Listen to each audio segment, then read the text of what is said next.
Welcome to last week's review. And as you can see, no trades taken first in a while where there were really no positions. But I think this was due to traveling a bit last week. I was in Durban with Tara, attending a wedding, and then we were in East London as well for another wedding. So on leave and not in the market at all from Thursday. So Thursday, Friday weren't trading days, and Monday, Tuesday, Wednesday were just crazy busy, and I arguably just wasn't very focused on how markets were developing. So that combined with now only taking low risk trades just led to just no trading opportunities. There were a few high risk trades that I noted. I probably would have taken a position or two at the bare minimum.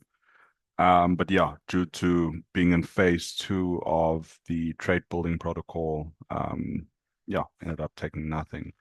And so, yeah, the section there is really nothing. I think there can be weeks where I don't take trades, but there are lessons learned and obviously things that I need to work on improving.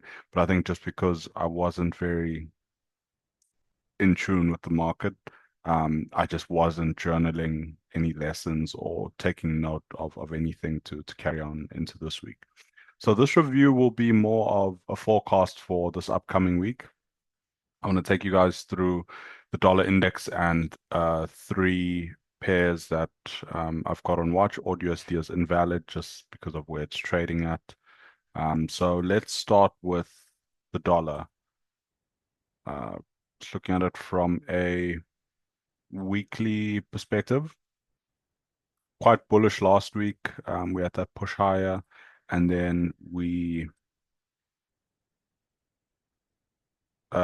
stalled naturally after shifting structure to the upside, following a bit of a correction into equilibrium.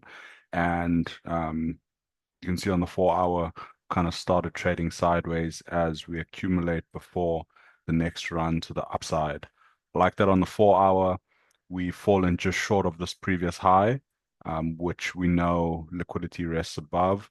And so as we correct, I think it's just a matter of when instead of if, in terms of when we'll see that breakout, and then have marked the bullish range out just to gauge the retracement.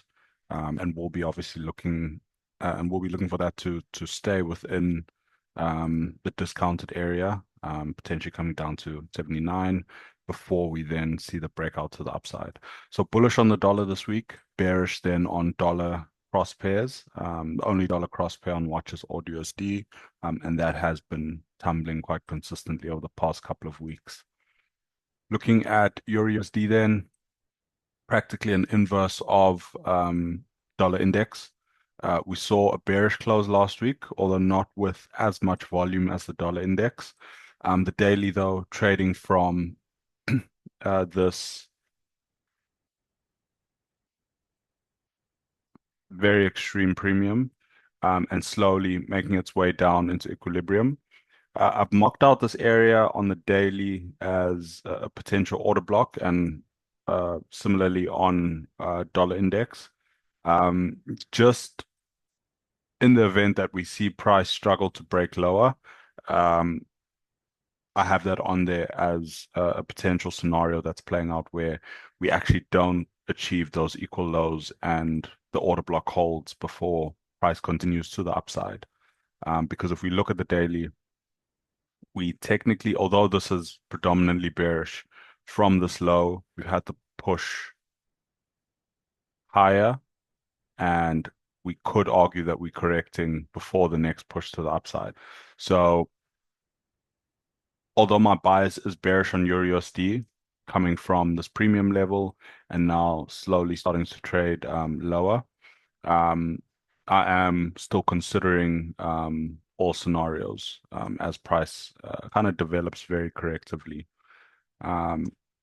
Subconsciously, just looking at this left shoulder head, could potentially retrace higher for that right shoulder before the sell-off.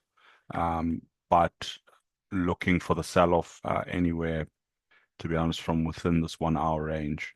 Um, Sold off today, and now really sort of miniature version of what we saw on the higher time frame.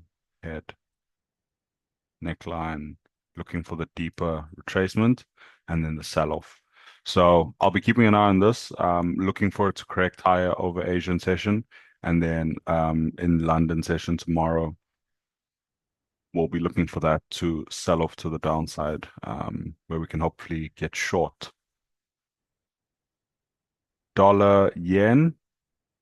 This surprisingly broke out a lot higher than I had anticipated, but yeah, look, we just flow with what the market gives us, and so we can look at price from both this major, which is really more of a weekly leg, as well as then this minor daily leg. And when we look at both, we're at, optimal trade entry area relative to premium.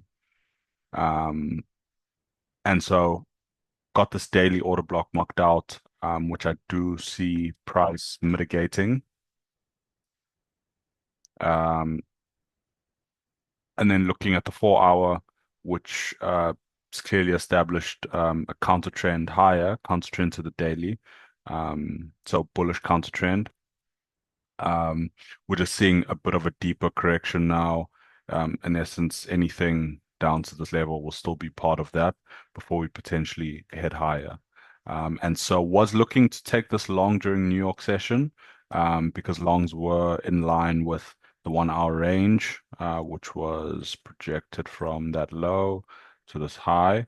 But now we've just had a break below there. So look, 1 hour structure shifted bearish now, but that doesn't mean long entries are not in consideration, because we still can look at the IPTA entry for potential longs. But then we'll also be looking at where the price is indicating that it's looking to go a bit shorter.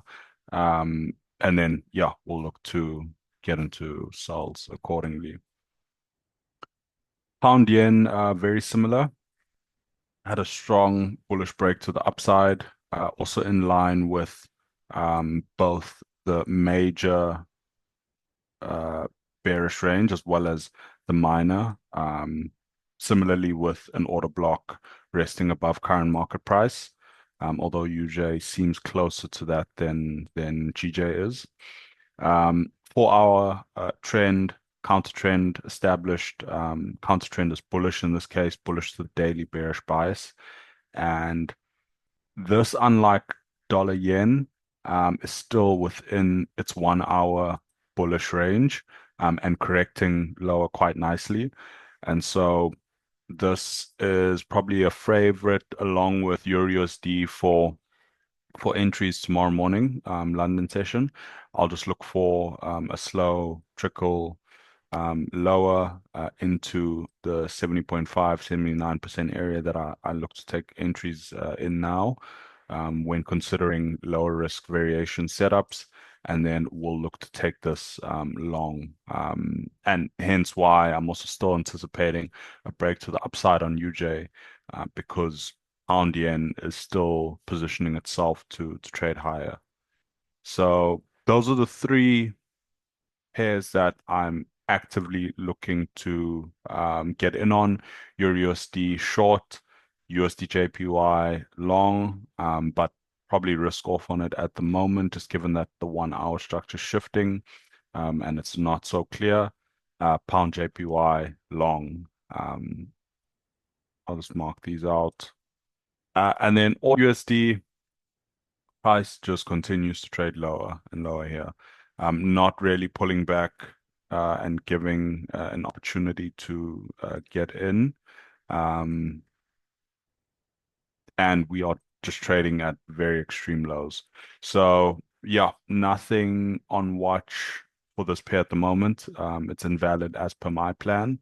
But yeah, look, if you've got it on watch and you're seeing something, then just trade it according to your plan. but yeah, this won't be on watch for me. Potentially could be breaking out to the upside quite aggressively, but I think just in line with dollar index, we probably will see a bit of a sell-off here before we then get that move to the upside. So yeah, slow week last week. We're back in the office this week. It's the last week. Um, yeah, last week for me in the market for the year. So this will be the second to last review.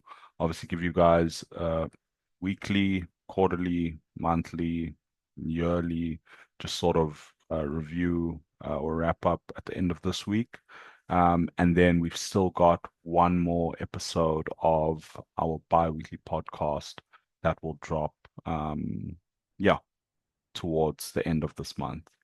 So remember, guys, consistency is the choice you make when you start doing the things you know you should be doing day in and day out.